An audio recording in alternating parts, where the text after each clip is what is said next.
Bonjour, bienvenue sur ma chaîne. Ici tout simplement Alicia et ma chaîne s'appelle Be You, Be Your Own Truth. Sois toi, sois ta propre vérité. Alors, si tu es nouveau sur ta chaîne, n'hésite pas à t'abonner, à liker, à commenter parce que ma chaîne s'adresse plus particulièrement aux personnes qui veulent perdre du poids, non pas parce qu'elles ne s'aiment pas, mais parce qu'elles s'aiment et qu'elles veulent donner le meilleur à l'autre corps.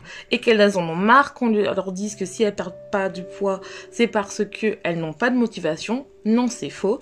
C'est parce qu'elles ne savent pas gérer leurs émotions. Donc, aujourd'hui, on va parler comment on peut éviter le grignotage, surtout dans une période de stress. Je vais vous donner mes conseils. N'hésite pas, toi qui es là, qui regarde ma vidéo, à mettre tes astuces anti-grignotage pour aider les personnes aussi qui sont dans la même situation que toi et qui cherchent une solution pour éviter de grignoter. Mais avant tout, je vais vous dire comment identifier les stimuli qui permettent d'engendrer le grignotage. Donc, quels sont ces stimuli-là? La première chose, c'est que les premières causes du grignotage, c'est d'abord l'ennui. Et oui, lorsqu'on s'ennuie, on a tendance à aller manger des sucreries ou des chips ou autre chose.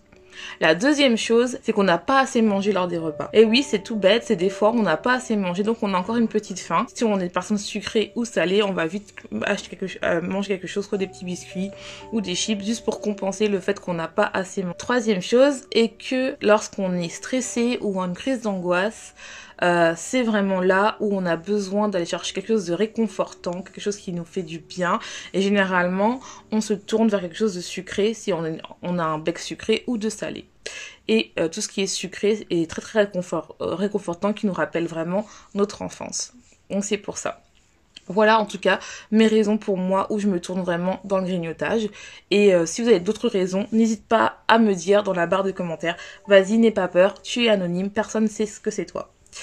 Alors, ma première astuce anti-grignotage est d'abord de savoir si vous avez bien mangé. Oui, c'est vrai, le fait de ne pas avoir assez mangé de manière équilibrée, ça, faut avoir des bonnes calories, c'est-à-dire manger une bonne part des bons légumes, des féculents et des protéines, des laitages et des fruits dans un plat complet et équilibré, va vous permettre vraiment d'éviter de grignoter. La deuxième chose, c'est de savoir d'identifier si vous avez une envie de manger ou si vous avez faim. Donc, si vous avez faim, mangez. Franchement, n'oubliez pas, manger. C'est beaucoup mieux de faire un repas ou de faire une collation que de grignoter. Ou bien, si vous n'avez pas encore faim, si vous avez juste une envie, je vous dirais, pour éviter le grignotage, de vous occuper. Si vous regardez devant la télé, si vous regardez la télé, n'hésitez pas à faire soit du tricot ou autre chose qui vous permette d'éviter de grignoter. La troisième chose pour éviter de grignoter, et lorsque vous avez une envie, c'est de faire du sport. Faites du sport. Franchement, ça fait du bien parce que déjà, ça va vous occuper l'esprit, ça va vous permettre de pas vous stresser et surtout de vous occuper de votre corps et d'avoir la même sensation de plaisir, même s'il faut mettre un peu plus d'effort pour l'avoir comparé que juste de manger. La quatrième astuce est de faire de la méditation. Et oui, le fait de se concentrer sur soi en écoutant une méditation que vous pouvez en trouver partout sur YouTube, va vraiment vous aider à prendre conscience si vous avez vraiment faim ou si c'est juste une envie. Attention, j'espère que tu es encore là pour la cinquième astuce.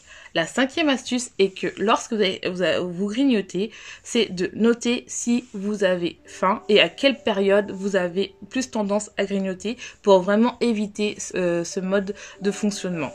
C'est-à-dire que n'hésitez pas à noter pourquoi vous grignotez, comment vous le faites, quels produits vous mangez et quelles sensations ça vous apporte. Parce que peut-être ces sensations-là, ce n'est pas du grignotage, vous avez besoin, c'est peut-être pour combler quelque chose dans votre esprit, combler un vide, et peut-être ce vide, vous allez voir que vous pouvez le combler autrement qu'avec la nourriture. Mon astuce bonus, si tu es toujours là et que tu as vraiment bien suivi toutes mes recommandations, je te donne une dernière astuce pour les plus courageux qui sont restés jusqu'à la fin. C'est lorsque vous avez envie de manger et que vous n'êtes pas sûr que vous avez faim ou pas, et de manger quelque chose d'amer ou de manger un agrume ou de le sentir. Donc je vais m'expliquer par là. C'est-à-dire que lorsque vous avez une envie de sucrer ou envie de manger, allez plus sur du chocolat noir et mangez-le très très lentement, mais il faut que ce chocolat noir soit super amer minimum 70%. Vous allez voir que ça va vous casser votre envie de sucre et ça va vous casser l'envie de manger plus.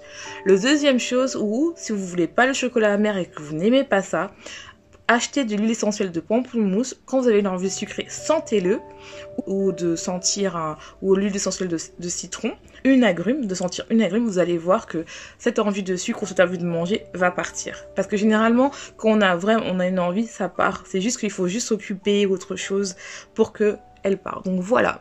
Dites-moi si vous avez d'autres astuces à me dire, à partager aux autres, parce que comme j'ai dit dans cette chaîne, on est là pour s'entraider et pour atteindre tous le même objectif, c'est-à-dire être à notre propre potentiel. Donc n'hésitez pas à liker, à vous abonner, à commenter et je vous dis à la prochaine.